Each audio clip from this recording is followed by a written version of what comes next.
I'm going to disappear behind a slate. Jenny just disappeared. What Unbelievable. happened? Roger did too. Inconceivable. Inconceivable. You mean improp? No, I guess Roger's not so disappeared. improp. Inextricably, puzzlingly, oddly. All right, we are rolling. Today is one of those days when tech doesn't want to work, but then we make it work. We have 3 examples of that.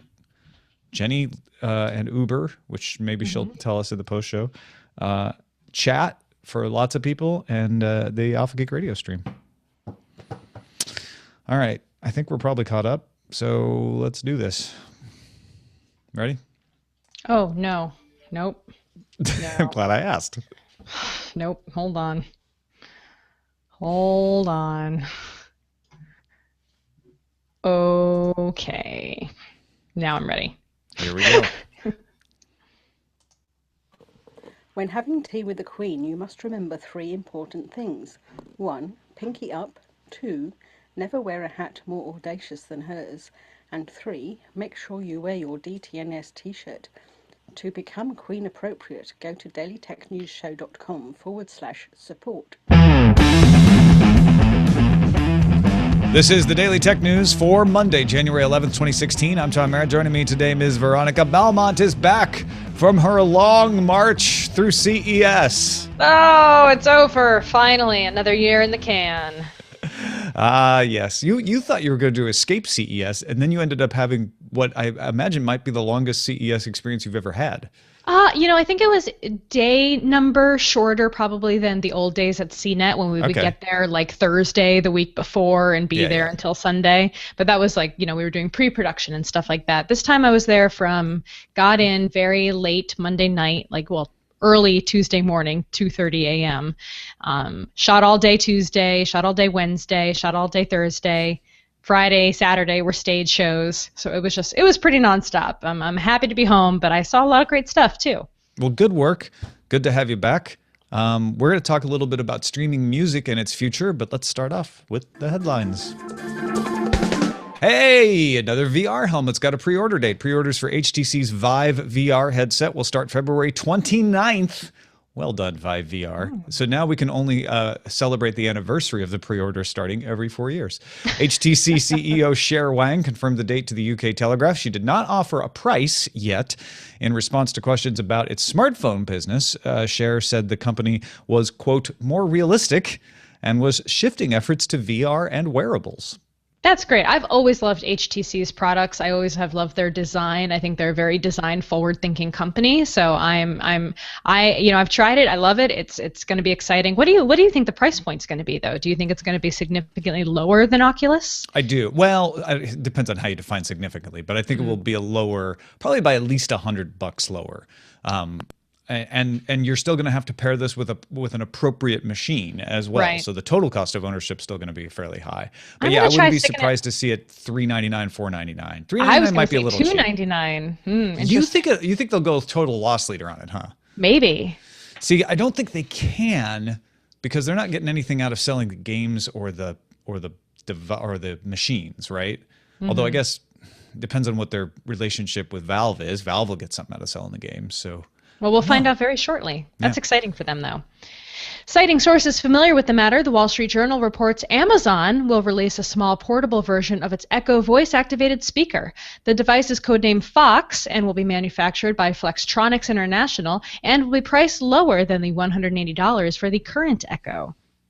I don't want this. I want an app. I already have a portable device with a microphone. Just give me the Amazon Echo lady whose name I won't say so I don't set off your Amazon Echo on my phone. Like, I've got an app. I don't want more gadgets to carry around. Yeah, I don't need another thing.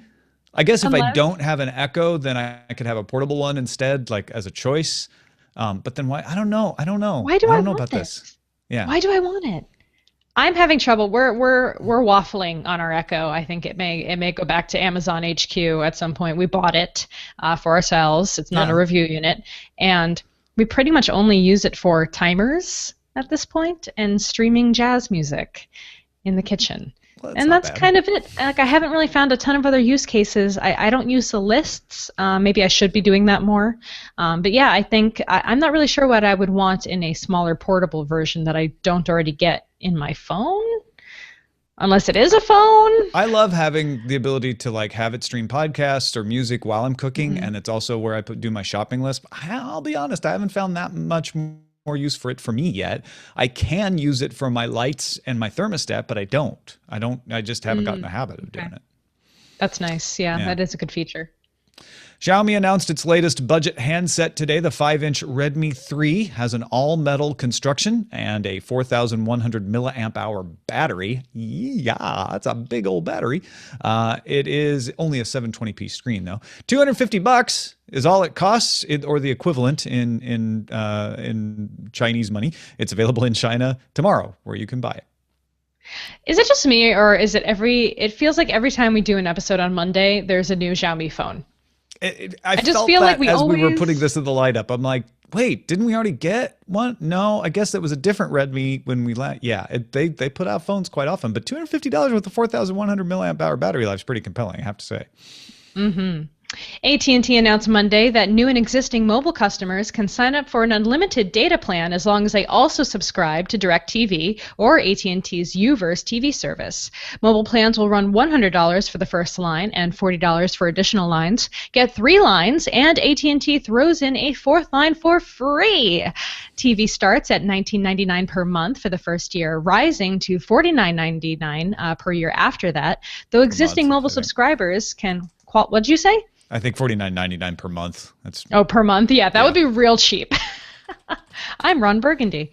Though existing mobile subscribers can qualify for a $10 discount on normal rates. Users who do sign up will be able to keep unlimited data even after AT&T stops offering it. And thanks to habichuelacondulce for posting this in the subreddit.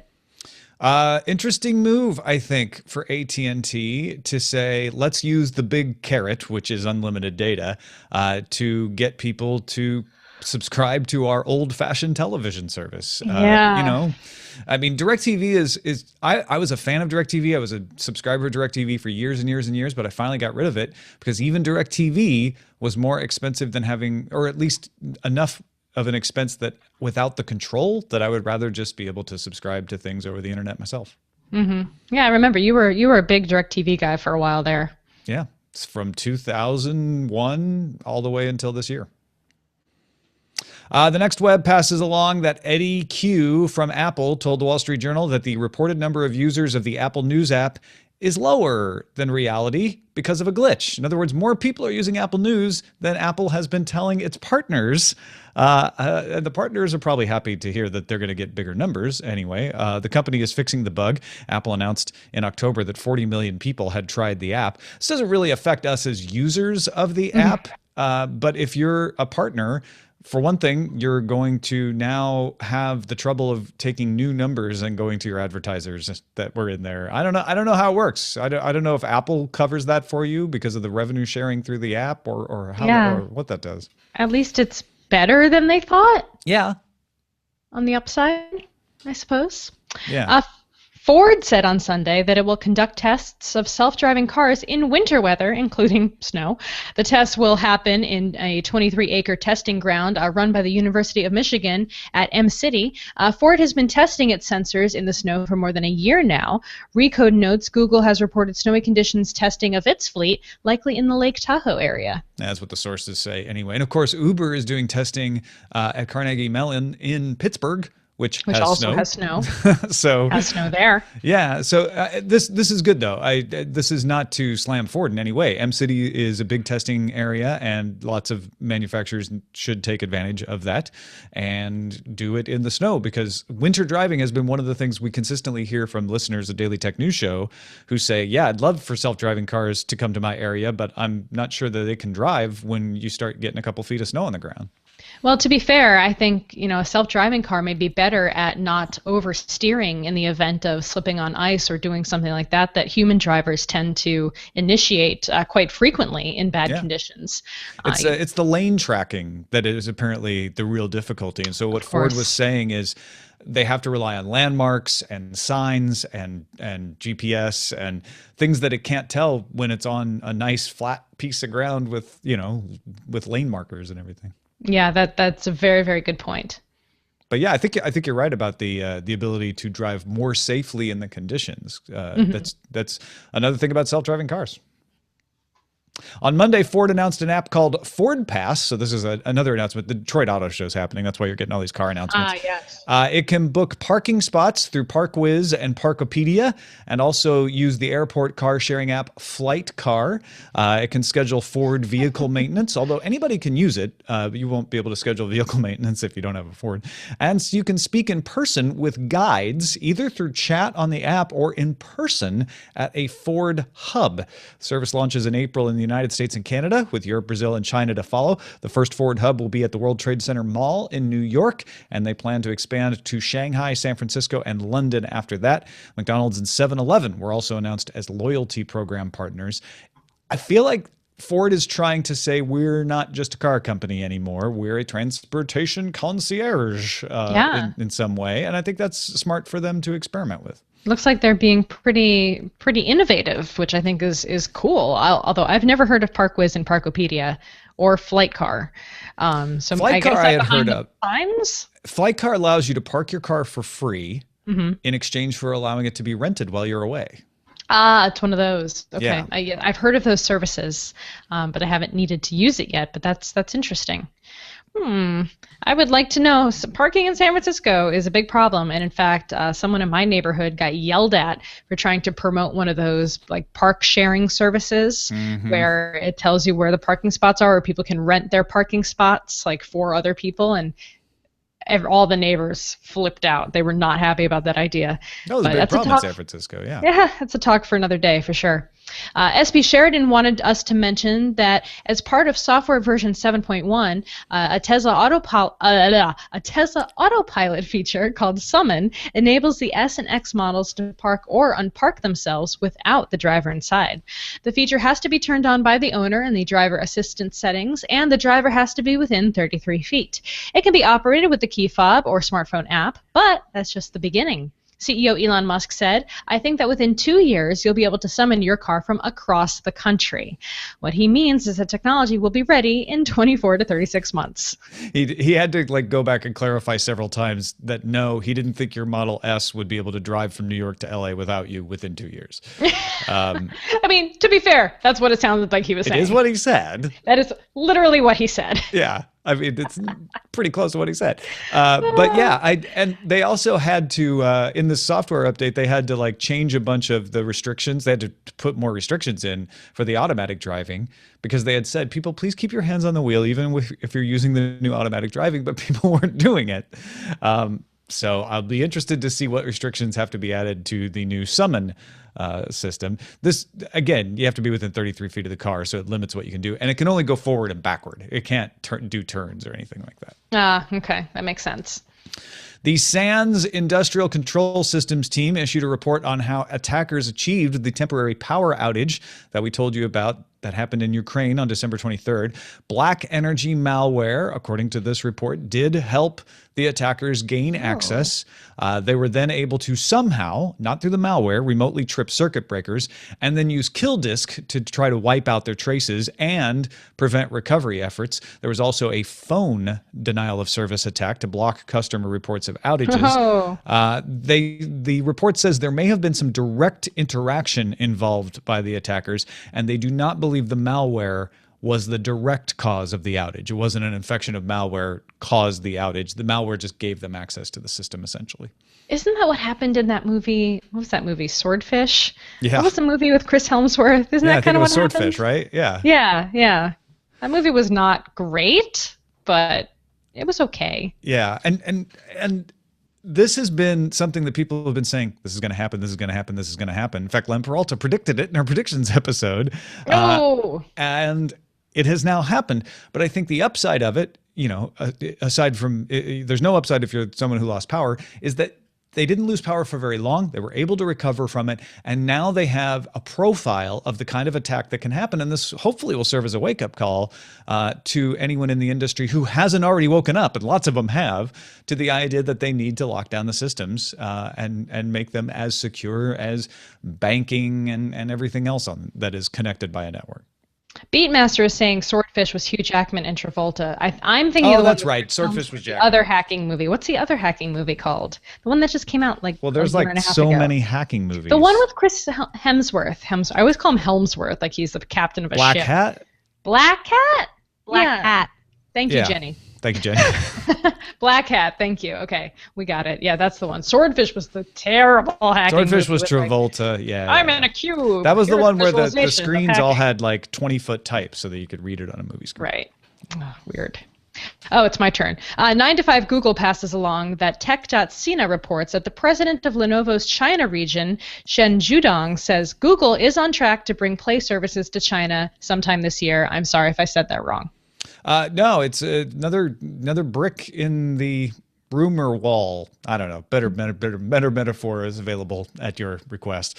But it's another sign that, yeah, Google is in fact going to be back in China. So we've got Lenovo out there saying, and this is the guy who runs the China stores for the Android apps. Android is dominant in China.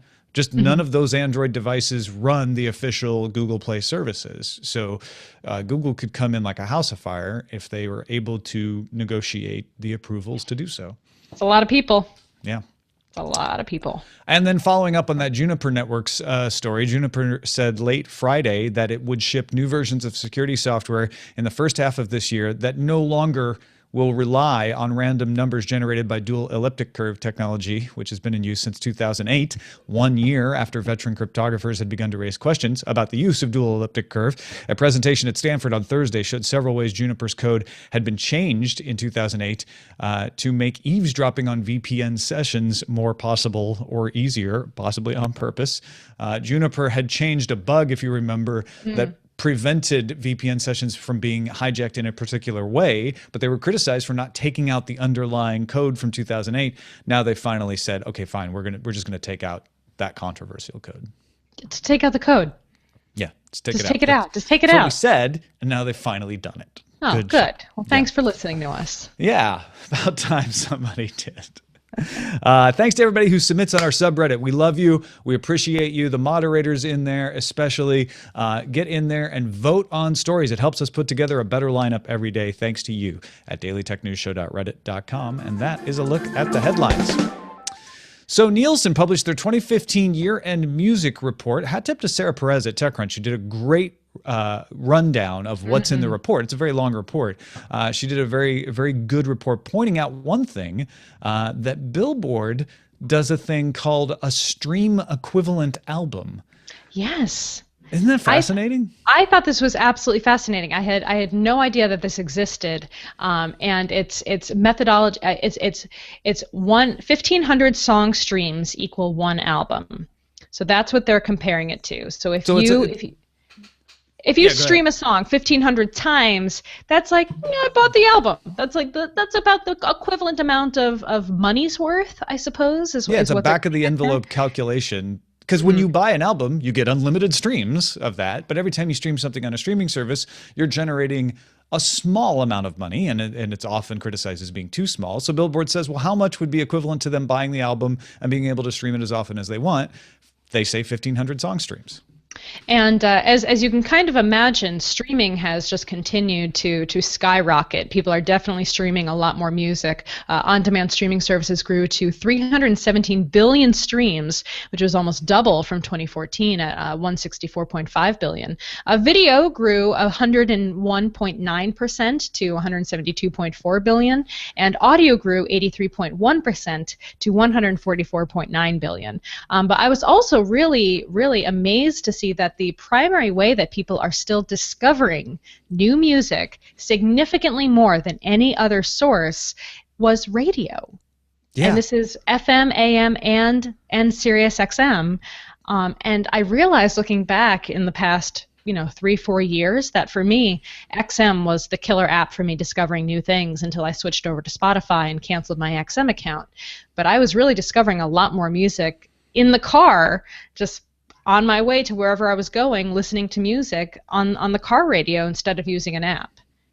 I love that 61% is radio, 45% is friends or relatives. That makes sense. 31% is movies and movie soundtracks. That's kind of cool. Yeah. And 27% is streaming. So those Spotify playlists and things like that. I think that's going to continue to rise, the streaming aspect of it. I'll be interested to see how radio does, because some other things that were once declared dead, like LPs, are actually on the rise. Sales of vinyl grew 30% to make up 9% of physical sales. Like when you count all the CDs that were sold plus vinyl, 9% of it is vinyl. That's the 10th straight year of growth for vinyl records. Amazing. Whereas other sales are falling. Album sales fell 6%, although that's a smaller fall than last year. Last year they fell 11%. Digital album sales fell 2.9%. Single digital sales fell 12.5%. Although by herself, Adele accounted for 3% of total album sales in the United States. You know, the vinyl thing is fascinating, but I think it makes a lot of sense because we've had a lot of technology recently. I mean, there were entire stalls at CES devoted to turntables. And I'm talking like turntables that play one vinyl record that you can use to digitize or just play in high fidelity. So I thought that was great. But also, I heard recently that Amazon is accounting for 10% of all vinyl sales across the world. So Amazon is actually really putting themselves out there as being an outlet for collectors and people to find those limited edition vinyl presses. And a lot of indie acts and a lot of DJs and a lot of people who are really into music are releasing limited edition or first press vinyl records for super fans to buy. And it's kind of like back in the day we used to buy like box sets of CDs that would come with all extra art and cool stuff and liner notes and things like that. Now that's kind of gone. People aren't buying CDs anymore, but they do want to have that collectible vinyl with all that same kind of content in there. So I can see why it's growing as a collector's item because we don't get that kind of stuff with digital music anymore. So being able to have that physical thing, I mean, that's where the next super fan thing is going. So the question that the music has been dealing with for more than a decade now is, can we continue to make money? Is piracy going to kill us? Is the fact that people can listen to things for free going to kill us? It seems like streaming has come in and become easier than going out and torrenting things, but it doesn't look like streaming is yet making up the difference in money. So that's where we go, bring you back to that Billboard stream equivalent album. Billboard estimates the record business experienced an overall growth of 15.2%. from 476.9 million album consumption units, so that counts CDs, vinyl, digital albums, and equivalents, between 2014 to 549.4 million in 2015.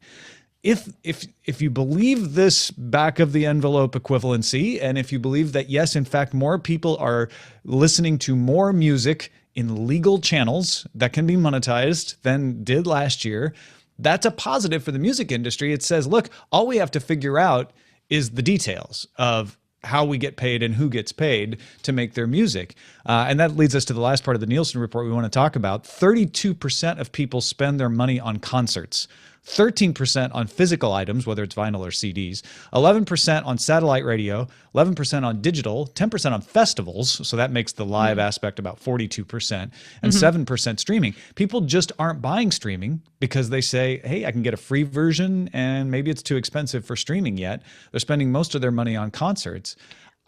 Do you think that will change? Do you think that people will start to say, oh, you know what, it's just cheaper to do a streaming service than to keep buying albums? I think it's very consistent actually with music historically, because bands and musicians have always made the bulk of their money on live music and on merch, and as opposed to album sales.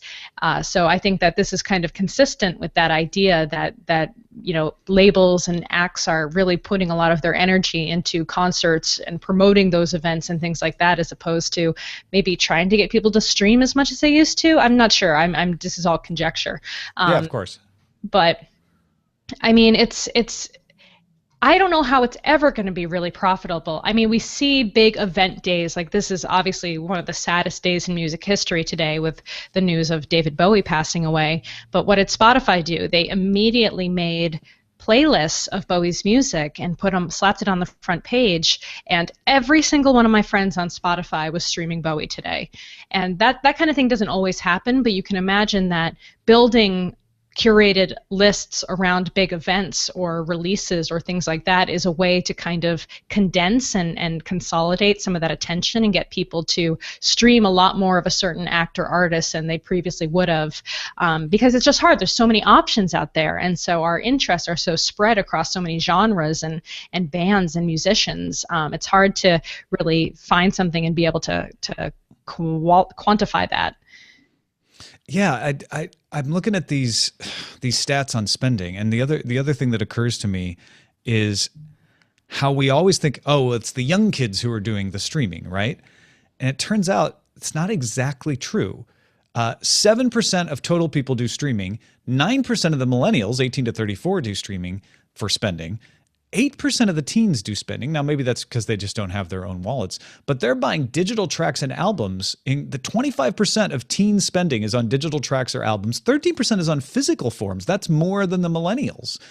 So I don't know how that fits in exactly. They just don't listen to all their music on Snapchat. I thought that's what the teens did. Maybe that's what it is. The only way they consume all content, right? Yeah.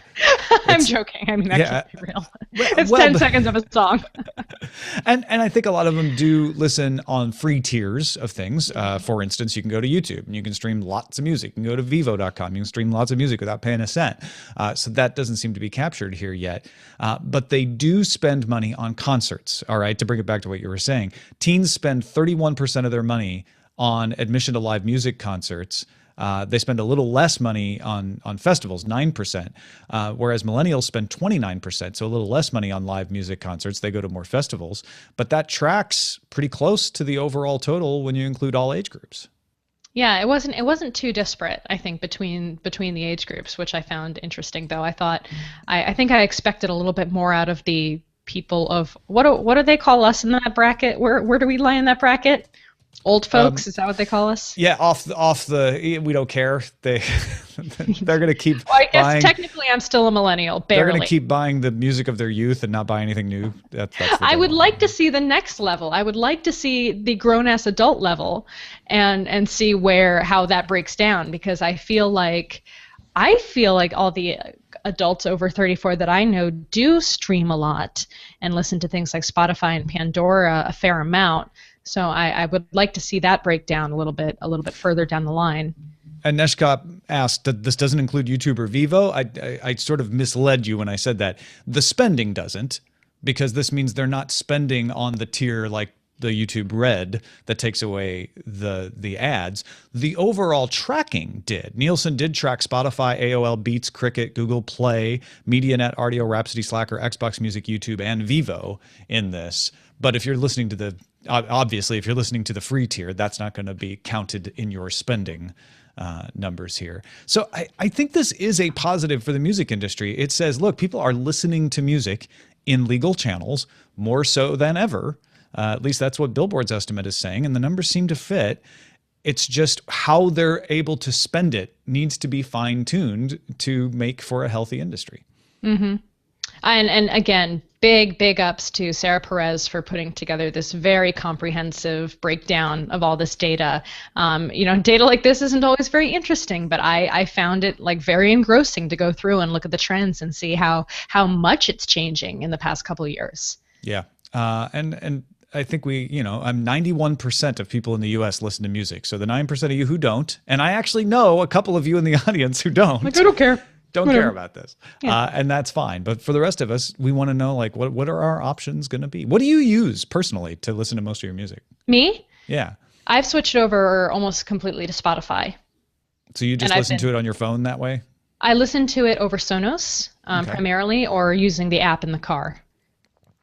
We actually still listen to AM/FM maybe 25% of the time in the car, just because we don't want to deal with launching an app and finding the playlist or dealing with the Bluetooth pairing that's acting up that day. Well, sometimes we'll just forget it. We'll just go to radio. But for me, I use Google Music for managing most of my music. I do Amazon Music because I like to stream it to the Echo, and then mostly I listen to what Eileen plays on the Sonos. so I listen to her Spotify list. Yes, I do. I do a lot of, NPR and NPR and BBC One, or BBC Radio rather, in the car also. But actually, no, that's a lie. I don't do that anymore because it was on Sirius XM. Now I just listen to literally the only radio station in San Francisco that I'm tuned to that I have the numbers for in my car. That's it. Just the alternative rock station. I don't even know what it is. I'll be honest, in my car, I have an aux jack, no Bluetooth. So I listen to podcasts when I'm driving alone, almost exclusively. Sometimes I'll listen to Google Music in there. But in Eileen's car, which has the Bluetooth, is where we end up listening to just It's easier. It's so much easier than plugging in the aux cable. I know. I'm the same way. Well, let's get to our pick of the day. Michael Eskin wrote me to talk about his new hammered dulcimer app for the iPad Pro. Now, I don't normally do personal, like I made this in the picks section, but I was looking at his site, appcordions.com. There's a whole lot more there than just the app he was telling me about. And I figured a lot of folks who play traditional instruments, making some music, might be interested. Appcordions.com has apps for accordions, concertinas, bagpipes, dulcimers, and more. Michael says his accordion app is particularly popular in Mexico. It stays up in the top download charts there quite often. And he says, look, I'm just one guy working on the app in my home office. I play all these instruments and I make really great virtual versions of all of them. And so if you're into these kinds of instruments and you'd like some other ways to play them, check it out, appcordions.com. I thought it was pretty cool looking. Right on. Send your picks to us, folks. Feedback at dailytechnewsshow.com. You can find more picks at dailytechnewsshow.com/picks. We had the rumor last week that Apple might not include a standard headphone jack on the next iPhone, and David pointed out this could be used to combat unauthorized reproductions, the same way that companies used HDMI to replace component cables and stop you from recording video. Not to mention all the third-party services like Square that leverage the audio jack would be out of luck in that case. I'm so annoyed by this rumor already. So annoying. And Tyler pointed out that Apple has removed things like the 3.5-inch disk drive and the CD-DVD drive from its Macs in the past to some outcry, but were later no longer missed. Different thing. This is a different. Why is it different? Because I want to be able to I don't want to have to use a freaking converter thinger plug. I already have to do it for the stupid. They keep changing the GD power cables, and now I've got this dummy on there. I'm sick of it. Hate it. Lose it sometimes. It's the worst. Now I'll talk into the microphone. I don't want to have to do that with my headphones. I've worn the same pair of headphones for the past 6 years, and I love them. I don't have to buy an adapter to use them or buy stupid Bluetooth headphones. It just makes me mad. Yeah, Stop that. We don't know whether they're actually going to do it or not, but I hope they don't too. And I'm with David. There's a lot of things that are made easy by having an analog out for your audio. I don't know how many people really use that on a phone to do recording, but it would shut that down. And other things that you can do, like hooking it up to an aux jack, for instance, in my car, would require a stupid adapter. Stop making me buy stupid. And then the apps could say, "Oh, well, we don't recognize where you're sending it, so we're not going to allow you to play it to your aux jack in your car because we haven't authorized that use." And I hate that. Tyler makes a good point about how Apple sometimes gets rid of things, and we get upset, and then turns out we don't miss them. I kind of feel like this isn't going to be one of them yet. This could be more like, oh, we're going to do FireWire instead of USB, and then Apple has to go back on itself and do USB eventually. And there's no FireWire port on my current MacBook. Just Get off my lawn. And then as far as the Oculus Rift goes, I made a stupid, crazy prediction that it would cost like $1,200. I don't know what I was thinking. And Nick writes, you got the price right, just in the wrong currency. It'll cost around $1,100 to $1,200 Australian. He says, yeah, that's right. It's going to cost me around that much to get mine. He says, second, the Oculus is currently being marketed as a sit-down experience, while the Vive and the PlayStation VR are being marketed as stand-up experiences. And he says, I don't know about you. I don't have a space where I could safely stand up and walk around with no real-world vision without bumping into a chair or tripping over something. And the Vive was showing off a feature that would allow you to see even though you're moving around. But that could be a differentiator for some people to say, yeah, I have a small room. I don't want a Vive, even if I can see where I'm going. Yeah, we had that demo going at the Intel booth at CES, and it was pretty cool. And that's something I think is going to be very handy, even though it kind of takes you out of the experience a little bit. I mean, we still got to consider safety for sure. Well, that is it for this episode of the Daily Tech News Show. If you want more of Veronica Belmont, follow her on Twitter, twitter.com/Veronica. And of course, Dear Veronica, the series on Engadget hasn't stopped. It's going strong. Yeah, and I need questions like crazy. I put out a call this morning over on Twitter, but if you have a question that you want answered on the show, I have to write 2 scripts like tonight. So if you want to send them in over Twitter using the hashtag Dear Veronica, that's one word, Dear Veronica. You don't even need to put my handle in there. You don't need @Veronica. Save yourself the extra 8 characters. But I need questions about social media etiquette, about science, about technology, pretty much anything. Like I love the weirder the better. I'll find experts to ask them if I can't find the answer myself. But yeah, live stream people listening, people who are listening tonight and tomorrow, send in questions. Hashtag Dear Veronica. Help a sister out. Help a girl out. Patreon.com/DTNS is the majority way we fund this show, and we are charging ahead to our next milestone goal, more than 25% of the way along. Don't get left behind. Be part of the surge to get us day 6, an international edition with Peter Wells. You can find out all the ways to support the show at dailytechnewsshow.com/support. Also, I'm doing a talk at Convey UX in February on the Internet of Things. Len Peralta will be there. We'd like to get your concerns about the Internet of Things in front of an audience of designers who could do something about it. So it'd be helpful if you could answer a few quick questions about Internet things. I think it's like 4 or 5 questions at bit.ly/IoT questions. Stay tuned after the audio or check the treasure chest for the latest medical minute from Kieran. It's really good. Hail Hydra. You'll understand when you listen. Our email address is feedback@dailytechnewsshow.com. Give us a call, 51259-DAILY. Catch the show live Monday through Friday at 4:30 p.m. Eastern at alphageekradio.com and diamondclub.tv. And visit our website at dailytechnewsshow.com. Back tomorrow with Patrick Beja. This show is part of the Frog Pants Network. Get more at frogpants.com. Diamond Club hopes you have enjoyed this program. Oh, my hands are like cracked and bleeding still from Vegas. Oh, just from the dryness. Gosh, yeah. Oh my God, I've got like a patch of like raw skin right here that I just can't. And we have our title. Yeah. Patch of raw skin. Frozen. Hacked and bleeding from Vegas. Frozen on road driverless. Up a stream without an album. That's the power of malware. Let's see. I'm a technical millennial. Oh, that's pretty cute. Yeah. I like that. Bowie ascends to the stream in the sky. I don't know if I like that. Yeah. Let's see. You versed in making you pay. Grown ass adult level. Yep. Stream it for Bowie. Stream Oddity. Oh, I'd like Stream Oddity. That's I like that's good. I like that. I like that. Should we use that? Yeah. Yeah, I All like right. that. That's a good one. Nice job, Beatmaster.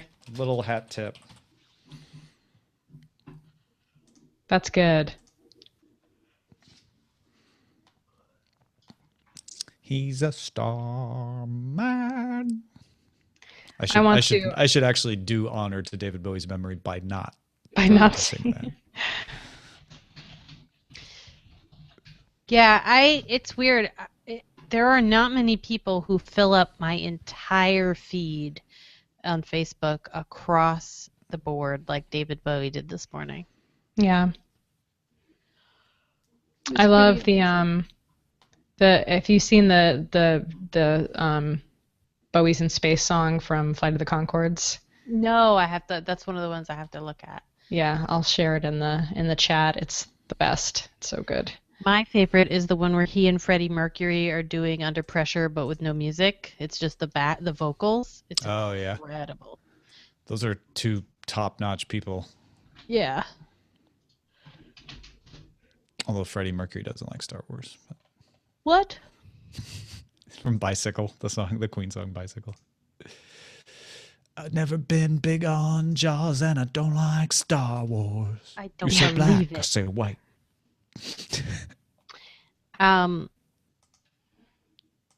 I will also do Freddie Mercury the honor of not trying to sing any more of his songs either. Under Pressure is seriously probably one of my top 5 favorite songs of all time, and it would every time I listen to it, I'd be like, oh man, it's so sad that Freddie Mercury's gone, and now it's like, oh my god, now they're both gone, and it's just such a great song. That song is particularly enhanced by it being in Grosse Pointe Blank, because now every time I hear that song, I always think about that wonderful scene in Grosse Pointe Blank. I just remember getting Queen's Greatest Hits, and that was, how they always, they still do it sometimes. They put the bonus track that is actually, a new song that wasn't a greatest hit. Yeah. And I remember thinking like, oh, I can't like this song. I'm not allowed to like this song because it's the bonus track. It's not really a greatest hit. And then secretly really liking it. And then finding out that other people are like, no, it's a really good song, just made me relieved. Like, oh, wow. And it's one of those few instances where the bonus greatest hit really is one of the top songs on the greatest hits album. Tom, that sentence reveals so much about you. Why can't you like the bonus track? Oh my God! When I was a kid, are you kidding me? Like when you're 12 years old and you're like, oh, it's not cool to like the bonus tracks, so I can't admit. This is just peer pressure. Wait, what are you talking? What? Wait, what? What are you talking about? I'm just talking about having teen peer pressure where you don't want to appear uncool. I'm just so confused. I'm gonna accept that as your life experience and say that sounds valid. Okay. Yeah. Hey, it's everybody's life is different. Wait, do we mean all bonus tracks? I missed the first part of the conversation. Well, I'm just saying we all have things where we didn't want to appear uncool when we were teens, right? Yes. We're not disputing that. In my circle growing up, one of the things was like when a greatest hits would come out, everybody would trash the new song included on the greatest hit. Oh, okay. I see. All right, I get it. So I was like, because when I was a kid and Dookie came out, the best track on the whole album was the bonus track. No, I'm talking only about greatest hits. Yeah. Okay. I'm not talking about bonus tracks in general. So you were saying it was a song that wasn't good enough for an album, and so they threw it at the back of the bonus track. Exactly. And usually that was the case. Yeah. And because Under Pressure was released on the Queen's Greatest Hits. Right. That's why it was like, I was like, oh, it's an extra. I guess not bonus was what was confusing people. I see what you mean. It's an extra track. Right. Yeah. My body won't let me forget that I was in Vegas. It's bad. I know. Just leave it behind. Leave it behind. Yeah, Tom, you dinged during the episode. Yep. So you know. No, I don't think I had the laptop muted.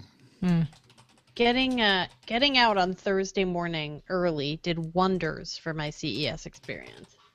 Yeah, I was gonna try to meet up with you and see what you guys were up to. I sent you an escape hatch invitation for Shake Shack.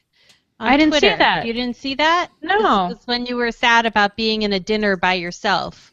And I wasn't like, come escape to Shake Shack. I did not see that at all. I was already stuck at the dinner. Yeah. But yeah. I think it turned out to be a good dinner. Yeah, I think I had a friend at your same dinner. At the Sphero dinner? Oh, no. It was a different dinner. Okay.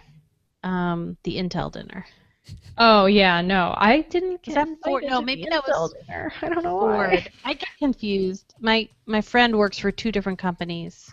Oh. And so one of them is Intel and one of them is Ford. And one of them had a dinner and one of them didn't. So it's possible there was no Intel dinner. No, yeah, that's okay.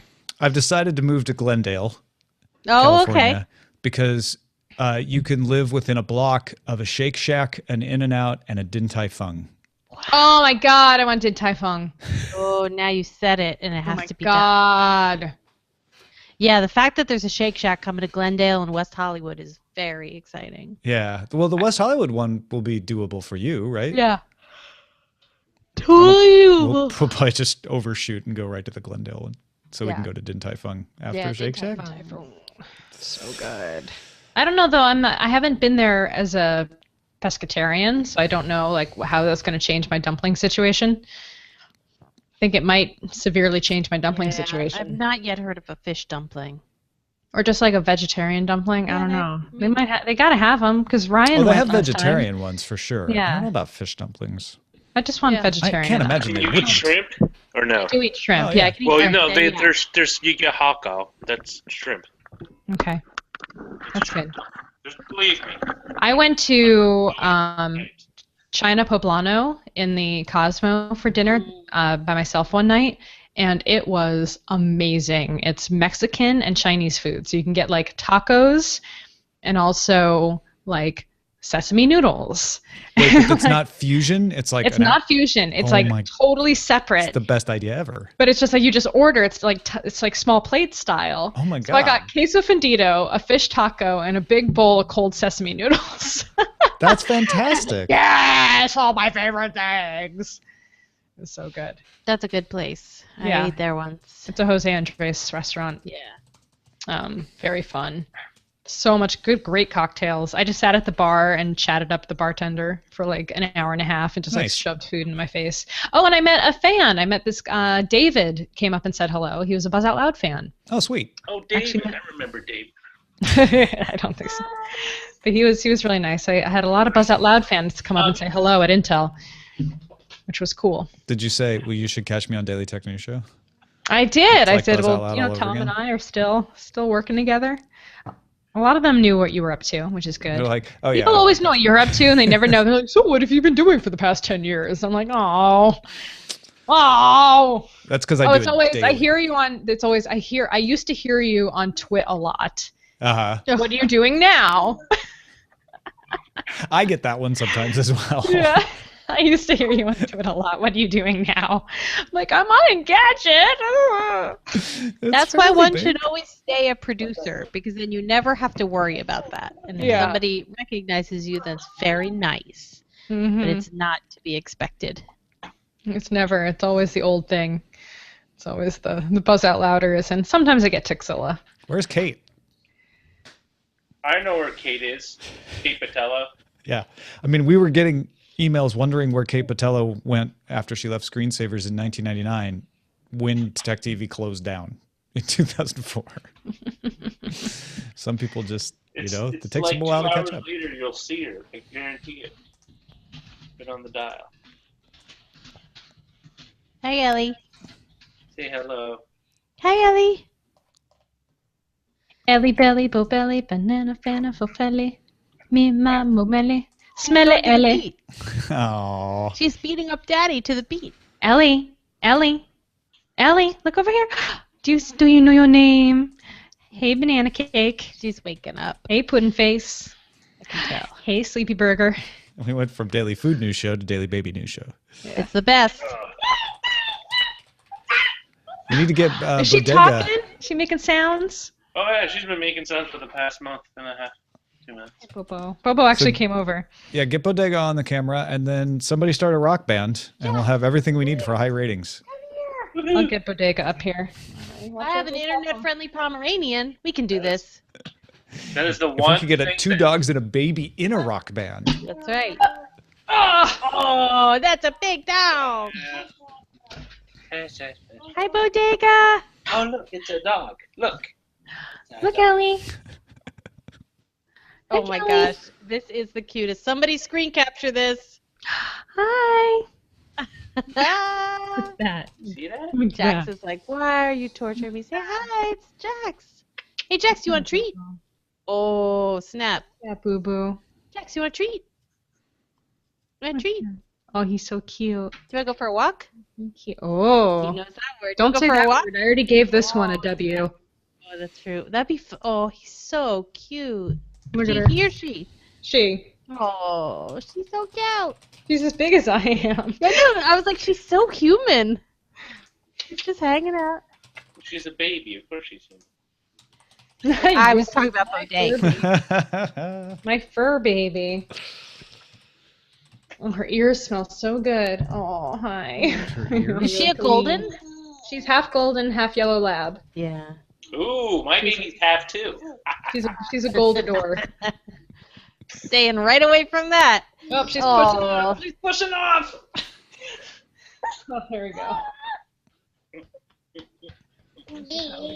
This is how we cuddle. Oh, so great. My big baby. Bodega looks like super relaxed. Yeah. Yeah. That is a chill dog. She's the most chill. How much does she went on a weigh? big walk earlier. Like 40 pounds? No, she weighs 80 pounds almost. Oh my gosh. So she weighs more than Django. Yeah, I always think of them as on a being diet. the Last same night she was size. 77 pounds. And she went on a diet, so she might be a little less now. So I would just like to acknowledge that in January of 2016, I have a job where we get to hang out after the job and hang out with our pets and our babies. It's a pretty cool job. And hang out with the internet. And the internet. Bring Django or Sawyer up. Hey, Internet, I hear you like dogs and babies. Yeah, we can handle that. We got that. So I put some babies in your dogs. Wait. Never mind. What are you fidgeting for? What are you fidgeting for? Look at her teeth. She's got nice big teeth. Oh. How old? She's 2.5. Oh. Yeah. Jax needs to go get his teeth cleaned because he has one real stinker that I'm worried about. Uh-oh. We have the bones, they're like dental chews. You get them from their prescription, and they really help the plaque. Yeah, it's like this came with the dog, and then I didn't realize it because it was like my first dog that I've had as a grown-up, and I just looked like a month ago, and I was like, oh no, and I got real worried, so. Yeah. This dog doesn't know it, but he is bound for anesthesia. Oh no. I know. Yeah, I took her in and asked about a cleaning, and they were like she doesn't need it yet. It's not bad enough. If you give her these dental chews, it'll really help, and then just keep up with the toothbrushing. Aww. Loves getting her teeth brushed. That is awesome. Yeah, because we did it since she was a tiny puppy. Oh, that's smart. I have to start brushing her tooth. Her single tooth. Yeah, it's in her lower. You want to talk? Let me see if I can push her. Open up, little bee. No, not your hand. Show. You can kind of see it there. I thought I saw a tooth. One of these days, soon enough, she'll be eating people food. Yeah, pretty soon. Glad you said huh? food. I'm so hungry. I think what I've learned is that green juice is just like not for me. You just have to do the right combination of things. Yeah, banana was what I think threw me off. Oh no, that's bad. What? Yeah. It was like I couldn't make my own. It was like I looked for the thing that had the most good things in it, and this was pretty close. It had a banana, and I just didn't have the strength. Plus, it was $9. Yeah, they're always expensive. A lot of fruit, and that's why I think smoothies are better than juice. Yeah. Because you get the fiber still. Yeah. You get the good stuff in there. Juice is just all like sugar. It's all sugar, and that's the thing they're coming. Now we're back to Daily Tech Food Show.